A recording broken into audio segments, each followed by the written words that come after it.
Hello, my name is Ian. Welcome to lesson 13, the final lesson of my how to play guitar videos. What we're going to do today is 3 different things. So it's going to be a little bit longer of a video today, but we're going to talk about tapping, we're going to talk about sweep arpeggios, and then we're going to do talk. What I mean when I say talk, I mean actually do it. But and then we're gonna do whammy bar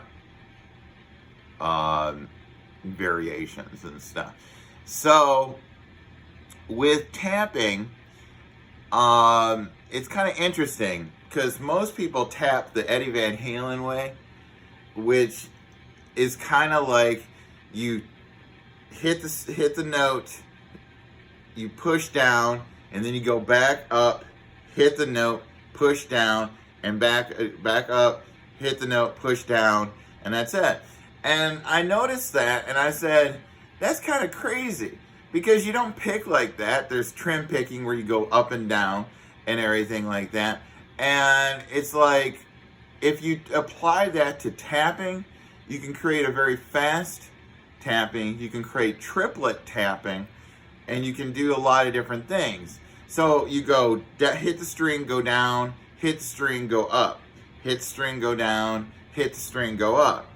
And in the first part of this tapping, we're going to focus on these 3 fingers. You're going to hold the pick in your hand and you strike the note like that. And then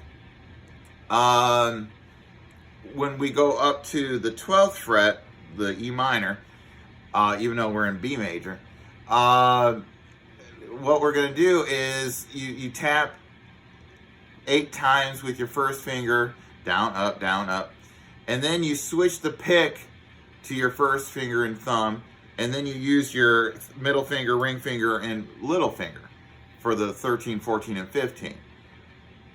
A little complicated, but and also you keep your first finger on the 7th fret the whole time you're playing, and then with your left hand. So, all right, let's do this part, and let's go.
So that is tapping, and it was a little bit out of key. was a little bit kind of loose on that. But when you switch from your first finger to the middle finger with the pick, you know, it's going to take a little time. After a while, it gets like a magic trick. You can just do it real fast. And so that is tapping. Now we're going to talk about sweep arpeggios. And sweep arpeggios essentially is you pick in one fluid motion downwards, and then you pick in one fluid motion upwards. And I'll show you the simplest one, and then you can take it and you can get crazy with it. You can do it where, you know, you have, you know, your finger, you know, just you know, it's like you can do something like,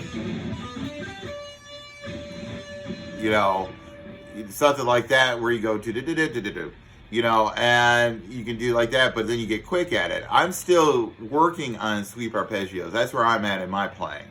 And doing it where you do the one finger, you do all the fingers at once, and everything like that. So, but I'll teach you the easiest way, which is, and also with your thumb, you can place it on the top of the neck or on the back of the neck. And we're going to place the thumb on the back of the neck and have all the 7th note on the G, D, D, G, B, E strings, 7th fret, and then you just go.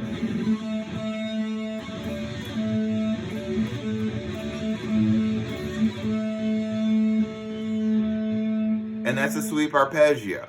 As I said, you can get more complicated.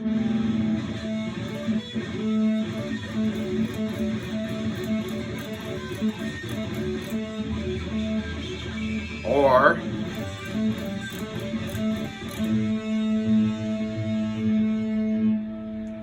and that's a sweep arpeggio. It's up to you to branch out and make it more complicated and much more cool sounding than that. But that's the simplest form of it. It's not, you're not picking each individual string. You're just going downwards and upwards in one fluid motion and everything. Okay, so that's sweep arpeggios. And the last thing is whammy bars. And there's two different types of way you can do the whammy bar. You can either do dive bombs, which is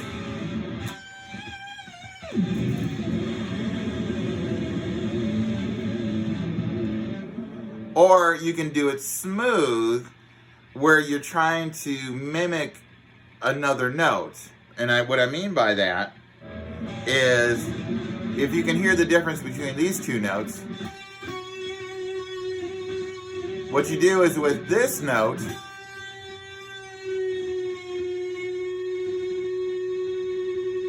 you try to match the second note.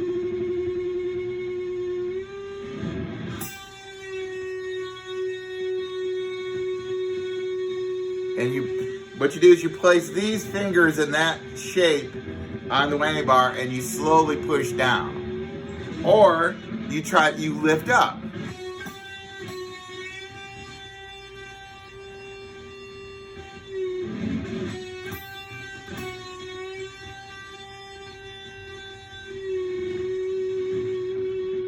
And it makes it very emotional. You know, you get a lot of emotion, a lot of soul comes from if you use the whammy bar correctly like that and everything. And as I said, this is my last lesson. I do have more, but I kind of made a little pact to myself that only if I was to actually make it in the guitar world would I give the rest of those techniques. But I think this is enough. I think if you take your creativity, and if a person takes their creativity, they can, you know, do a lot of different things with it, and they don't need those other lessons and stuff. But I think you do. But I think you can also come up with some cool stuff yourself too. So I will show you one last secret technique.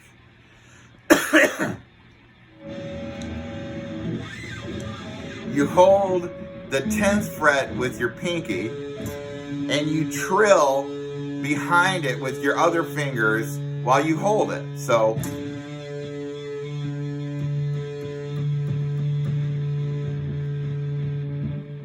and that gets your fingers strong in different ways and stuff. So, all right. Thank you very much for watching. If you've watched these videos, I appreciate it. It means so much to me and stuff. So, excellent. Cut.